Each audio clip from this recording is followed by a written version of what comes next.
Hello and welcome to BWTV. Today we have a very special guest with us, Mr. Jaideep Shergill, who is the co-founder of Pitchfork Partners. Thanks, Jaideep, for joining us. Thank you, Resham. Good to meet you. Today in this discussion, we will discuss how in this interconnected world where information spreads rapidly across digital platforms, social media, the importance of effective crisis management has never been this greater.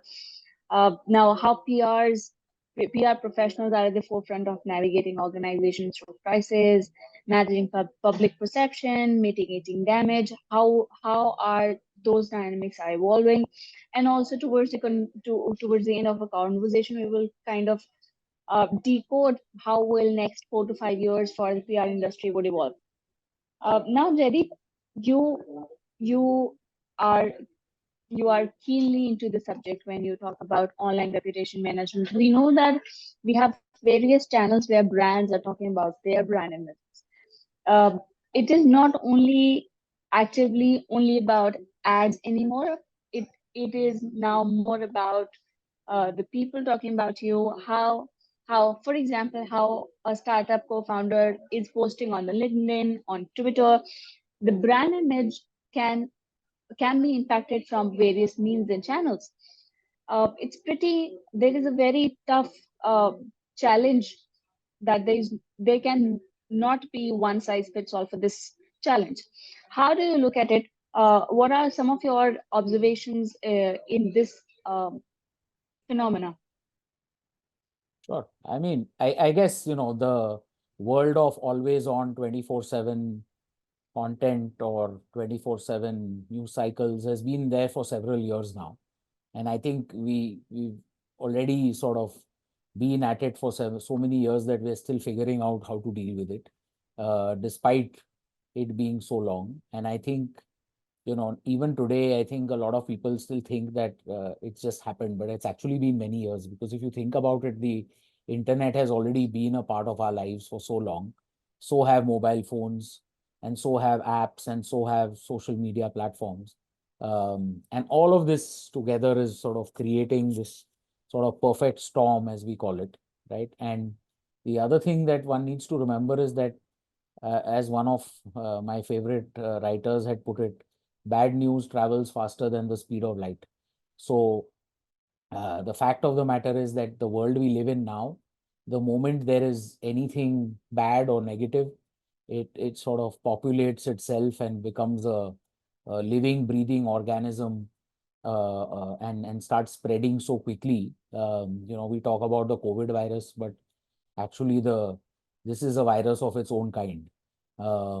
And that is what we live in today when it comes to the world of reputation. So the way we look at reputation is in three parts, right? So there's reputation building, and that is largely, for a company or a personality or a brand that is just beginning its journey or his or her journey, and building their reputation in a judicious, in a prudent way, but keeping to the core sort of natural messaging of what that person or that business stands for, because one doesn't want to be seen as somebody else, or a company doesn't want to be seen as something else which it isn't.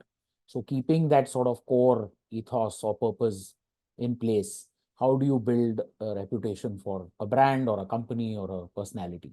That is what we call reputation building. And then uh, the the other part is reputation protection, right? And reputation protection is the part that I was talking about earlier, which is what we call, managing a crisis or mitigating a risk or managing an issue, or helping somebody going through a difficult situation. How do we manage that? And that's the expression of the bad news travels then faster than light example that I gave. And that is a very important part of this crisis protection or reputation protection, as we call it. But reputation protection in India has largely been a very reactive, knee-jerk kind of approach, right? Because when something goes wrong, that's when people start thinking what to do, how do we solve it.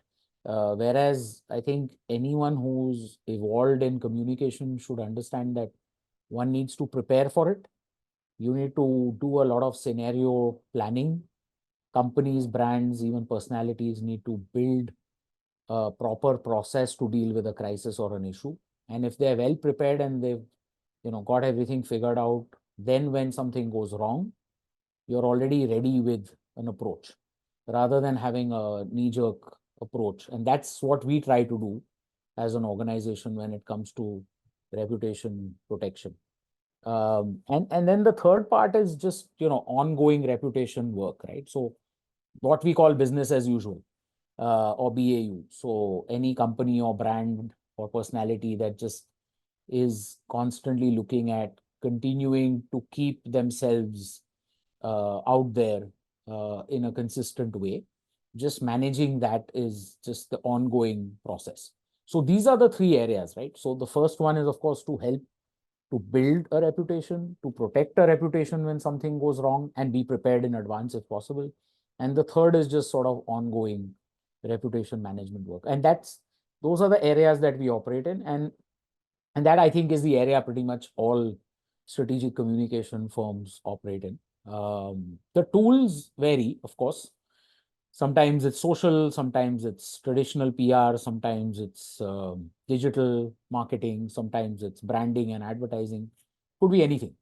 Internal communication with employees, talent branding to attract talent, all kinds of facets that we have within our arsenal. But uh, that's just the way we think of how this works. I hope that answers your question.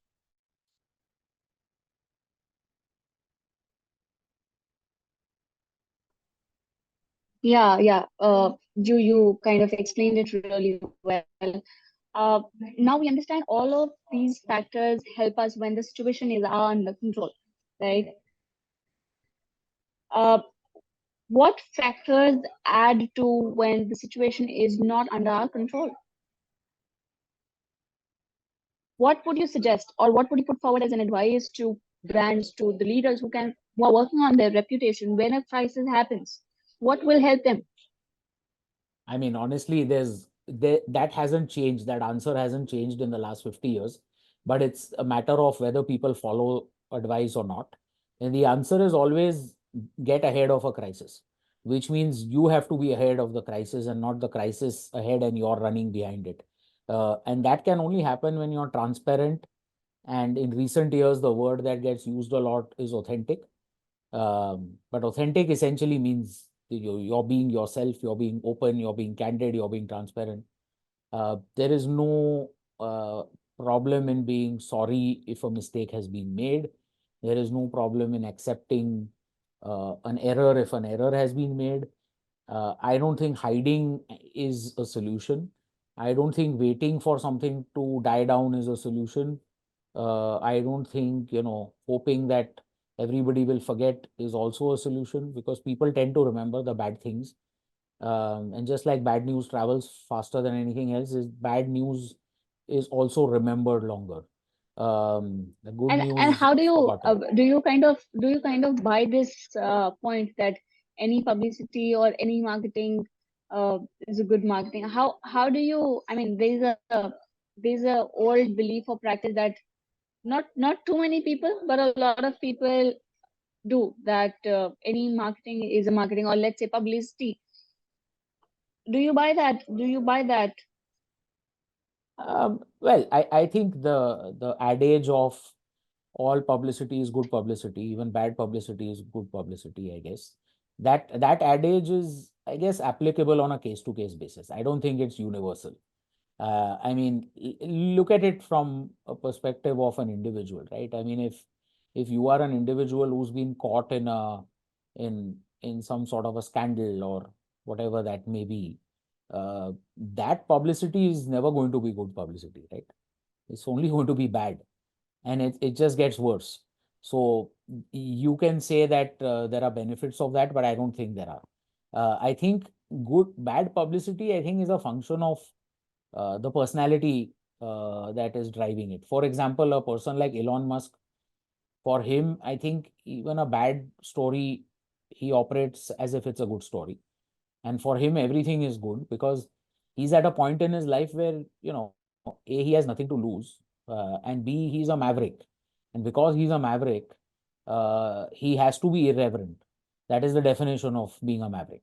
So if his personality is like that, he's a maverick, he's irreverent, and therefore anything that people say about him or write about him or uh, publish about him is considered par for the course. I don't think they sort of look at it and say, okay, this is bad and this is good. Very practical and non-philosophical answer. I appreciate that. Uh, Now that we're seeing blurring lines between the channels, uh, we have access to social media, which fires a lot to building brand image. How do you kind of ensure that your narrative, your storytelling stays consistent across channels? Newspaper must be seeing a whole thing. How would you ensure? What can be the strategy that can help you ensure that your storytelling channels in an equal manner? It lands equally. I mean, I think honestly, it's just a matter of consuming content in different formats, right? So people are consuming content in long form, in short form, in video form, in audio form, in podcasts, all kinds of ways. All I have to do, or a marketeer has to do, or a communication expert has to do is ensure that the right content is crafted for that medium. For example, if I'm putting out something in a short video, I mean, we don't have TikTok in India because TikTok is banned. But if we had TikTok in India, for example, you would be putting out different types of content, which is more quirky or, short video content. On YouTube, you can go a little longer, probably. On television, you can't go very long because you can't afford it anyway. So television commercials, by definition, are 30 seconds or shorter by and large, with some exceptions. Can there be Um, one strategy you would like to point out that is a must do, so to say? Well, the strategy is very simple, right? You got to look at the consumer or the person on the other side, what they consume, how they consume content, and then you've got to craft the content for that person. I think that is the simplest way to describe it, right? So if it's, I mean, you can So the write a copy. most practical and the old school one, huh? There is no other way out, right? I mean, if I'm a person who reads a newspaper every day and I read the opinion articles and the op-eds, then it needs to be written differently from a ex consumer or a meta consumer or a Instagram consumer. Also, Jaideep, have you seen blurring lines between some departments? Let's see, we have a digital marketing agency separately. We have PR professionals offering services. A lot of companies are now going away from PR and keeping their communications intact within the companies with comms Yeah, helps. yeah. How do you see the PR's role evolving? But there are still companies all across the band that realizes the importance of being in touch with, being associated with PR companies. How do Sure. you see this phenomena evolving? Well, I think it's been evolving for several years now. I mean, I think the first thing that happened is that a lot of communication functions in some companies are shrinking, and there is more outsourcing happening. But on the other extreme, there's also insourcing happening because a lot of companies are saying, we can manage all communication in-house. So I think that there's no traditional model anymore like there used to be, where you had a client, and inside a client organization, you had a marketing team, a communications team, an investor relations team, and so on. And then on the outside, it was like the sun and then the planets around it, right? So you had the sun in the middle, and then you had media buying agencies and digital agencies and PR agencies and creative agencies and events and activation agencies all going around that sun. That approach has changed a lot. And then there are two, three things that are happening. Like I said, there's insourcing at one end of the spectrum, but there's also outsourcing happening on the other end of the spectrum. And I think the other thing that's important to remember is that 30 years ago, we used to have this concept of full service agencies, which is an agency did everything under the marketing services or communications gamut. And then we sort of broke off into little parts like a proton breaking up and going away. You had agencies that got specialized and they became more and more and more specialized. But then clients started struggling with that, managing these people or herding the cats, as they say.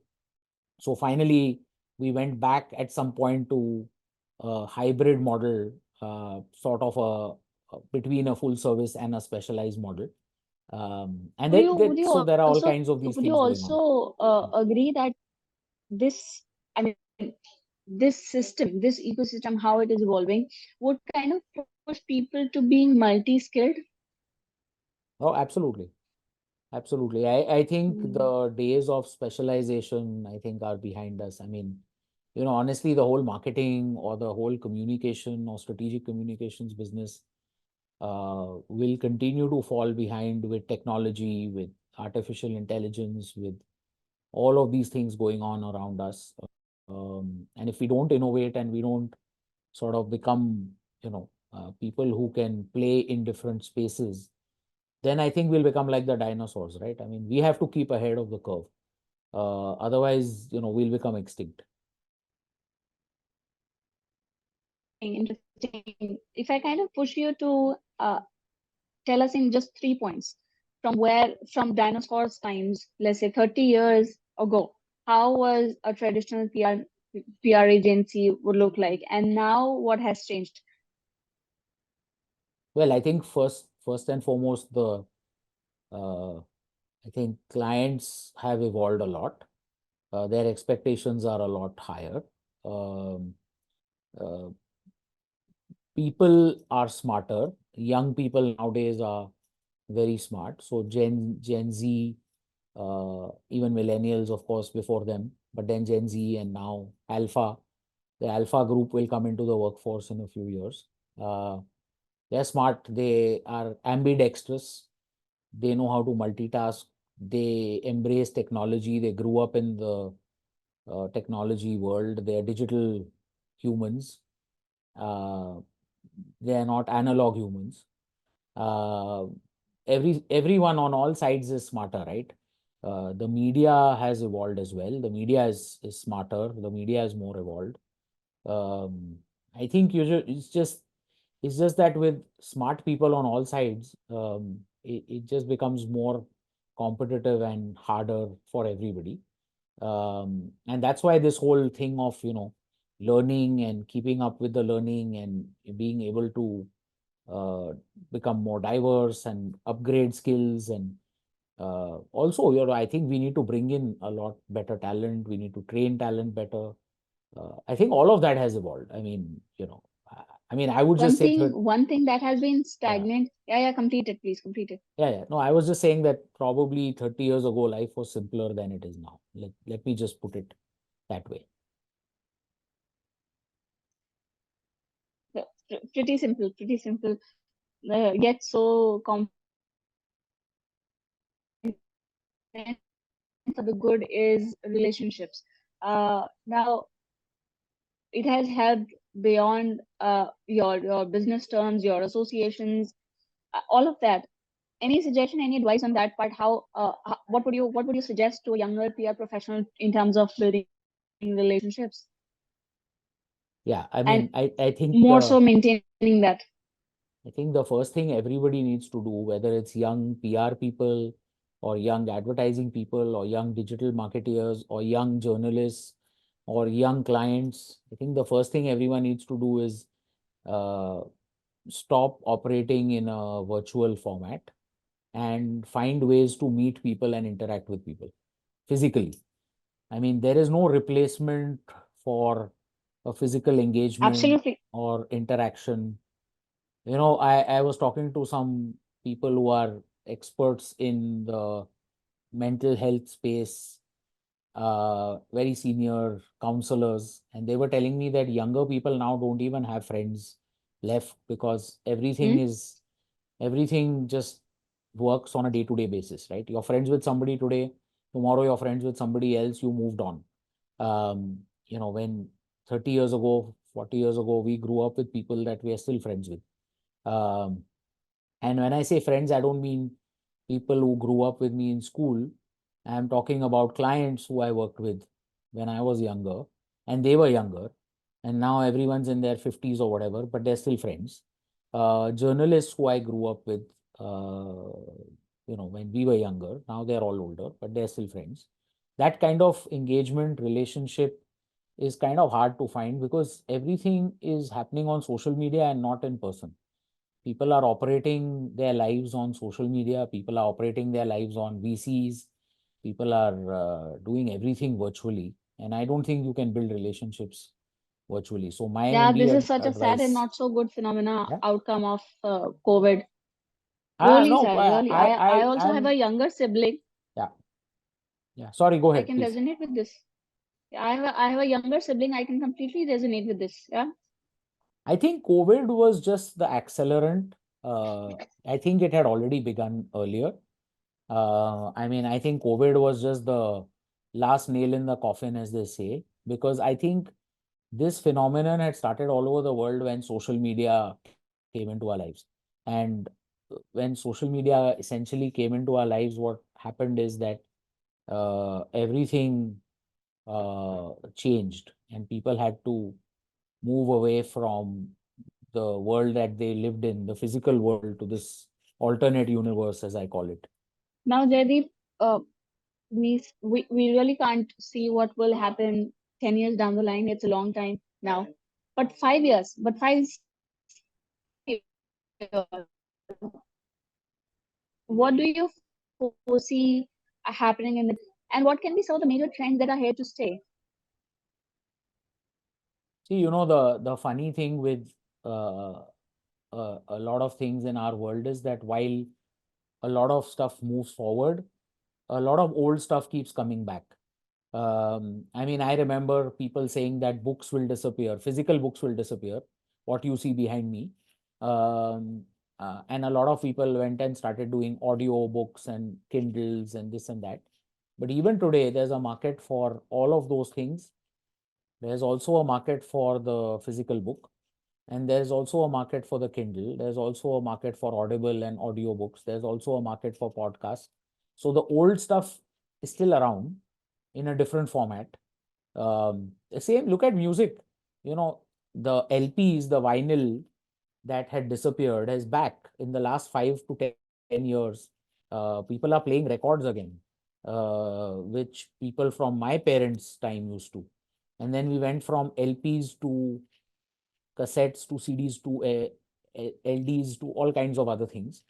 And then we went digital, and then Apple and iPods and this and that came. And then we went completely digital, even more uh, to the extreme. But now again, there are old formats coming back. And, I think, I see a lot of new stuff happening, but I also see some of the old stuff continuing in different formats. And I think, to be honest, science fiction as a genre is something that I love and read a lot. And honestly, there were people who were writing books or stories 150 years ago or 100 years ago about going to the moon and conquering the universe and the world ending because of global warming and climate change. Uh, all kinds of this stuff, and world wars and nuclear holocaust, and everything was written about, and all of that has happened. AI, by the way, was written about a lot. How AI will take over people's lives, and all of that was written about. And everyone thought this is just fiction, and it's all happened. So I think, anyone who's a betting man or a woman should not put any money on what's going to happen 5 to 10 years from now, because anything can happen, and all of it can happen.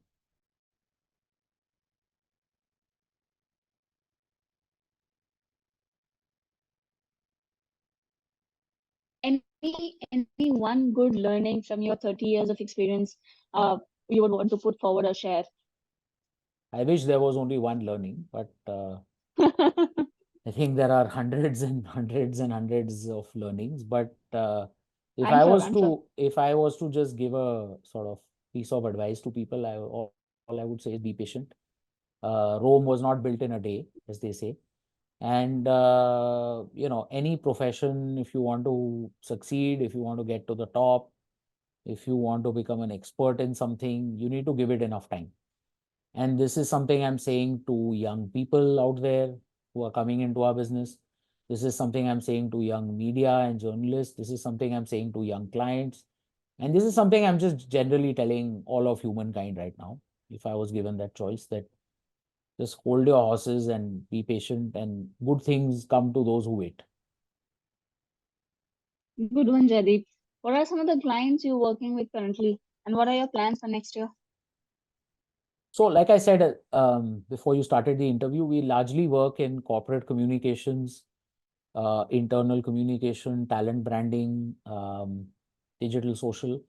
And within that, the sectors we operate in the most are technology clients, B2B tech clients, a lot of that work.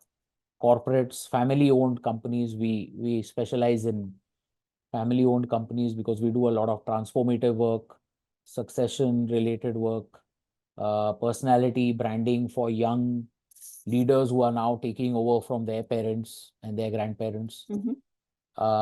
And we work a lot in financial services, uh, but again, more institutional, corporate, private equity, wealth management, that kind of stuff. So yes, that's our plan. And yeah, next year we'll continue to do more of the same and better work, hopefully.